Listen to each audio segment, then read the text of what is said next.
Nar taska loach weke yenne dialati lara ban lingwasa me lara jesa loach muekan wara dial warga nen yen magwasa me e warga dana chagor ke queen ene kone channe kanetin konti la dini asas pdf akan kono niam ka jari poda me gurjan ojin dari channel dari jesa po dari subscribe ko biari pon diala kone be gwas me bian kaling keri poda ti besh kapan duno gorjan no ba ka diling ka do badana token kaja war gante ne nyanga te gwasa me ka war gante kone chagor ka do badanan chanware ana kaja ano an war game gwar kaja ka chang yan dang ro de kel ka pyro ron kina dang ro jan dang red bakal an information me gwar ni jaji United Nations ka jen saira dana chalat gwadan chagat ken men chaganaktin keneti dit are recommend to chane dangwal te lamen chakna kene dang bakal te laga te tiene kene dang dit dit kene ko na chanak na kare wi kayot naga kuma kirmi yadi da la dine SSPDF kayot kanti kapan kor village kwane dial kwagale inform we ne kene tin konchila di United Nations we ka gawar kan wer community kelu ano biata kan ko men chalat chajan sa chajalat pan adina asas pdf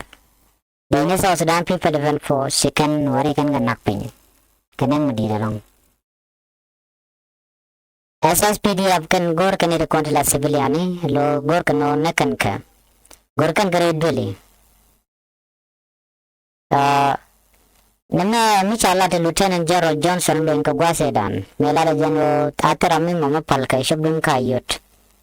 lara ja ka pok tap gwade dan ayot kan ka pok tap ajan pal civilian me bapal me ba spare ke me ba palan gwada mona ya do jan walan wo sha ne ta to sha kanak ping ne dial kan e jandang ro wi de diech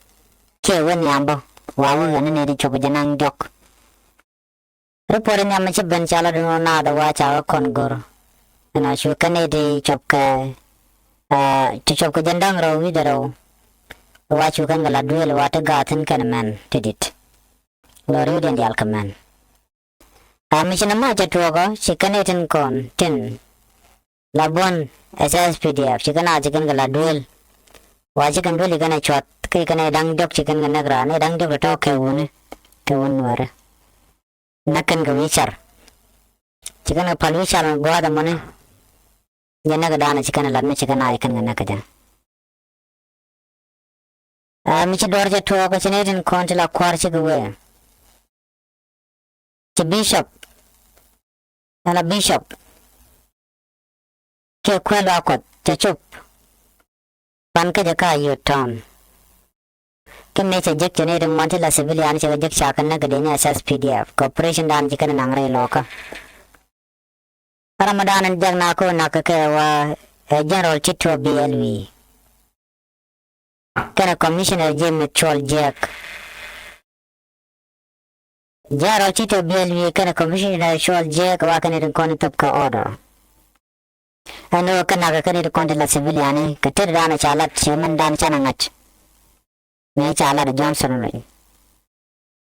me Johnson lo chala de wona na atela me palka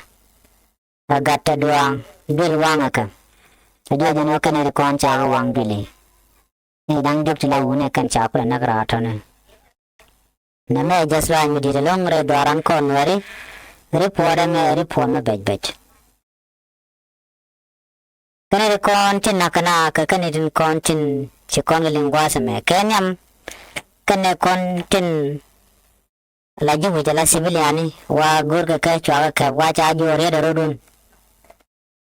chaga mobilize lo chalat gwaskel the commissioner dunga yut kanti a James Chol Jagbol jaram dan chol nan obia bia kap ka yo ke bai bo moy ka kwan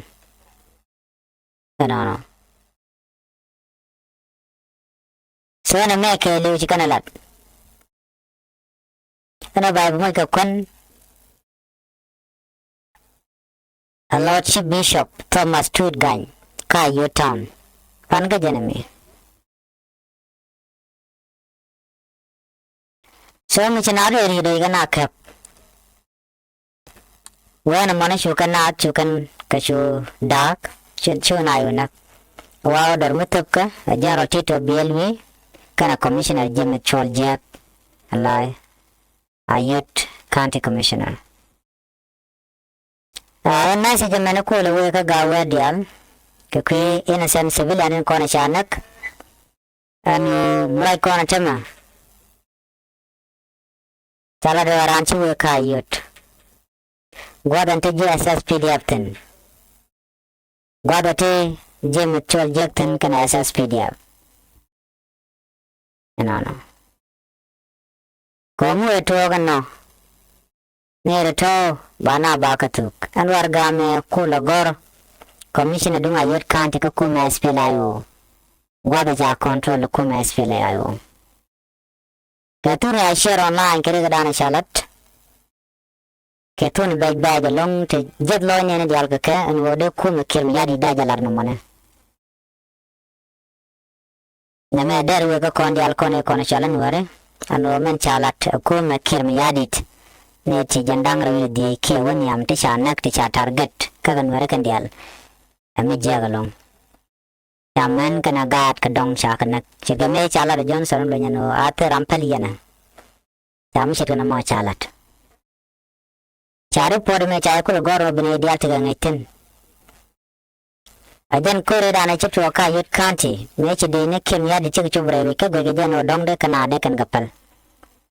Nathan content cooperation me kwa de top chimai kona ten jago banwar na ka Johnson lo kana general makal kol ka general belwi ne te kana dang dok content chao do cha to bonon ha ka civilian ko me mere tok mait ri de janeka ri de janeta la civilian shi ma de ne ri de janeta content dong chi war si kana bang kana ka lora bang anyok jo kana dan we bia lo de lo nya dawich mal jatin kuna lo lu na chi kana mo bla chi kan galat gwaskel kubilo teno be kana be kan connect na me jalo al midi shirmai kona jagalong ami jaga man cha cha ko kem yadit chi kana kan kan lora bang kana mi chora lot mai kona pani no gwantar cha na cha pala but gwantar no mi jugo no jin chujen ko ta ta na dangat ke tangat ke mana lat ke kum kem yadit by the way net kana akandanga baga palika ka kum kem yadit chadier ka ramma ma azronga da jin ramme mo melanwar mi cha gin wut cha ko cha gwa ka bay din na ko kana go jin wajin threat bamana ko be dong ga nak man kana gat ma cha jien ka mandana ngakka sana me awal garan sha gor biya ta ngach ano kora me chora lat ina cha kanak akume kede jasas PDF anta me cha share ka social media ko banga jene dia lumon ne me agenda na de kono ngake ko no ko bien more information kula len mi jira mi jidit ka kan subscribe ko subscribe wada me mi subscribe ko comment baga do bdane lar ka ne me jasla mi dilong ana bana jek kare poda den ko ko kon lar ka bana kalim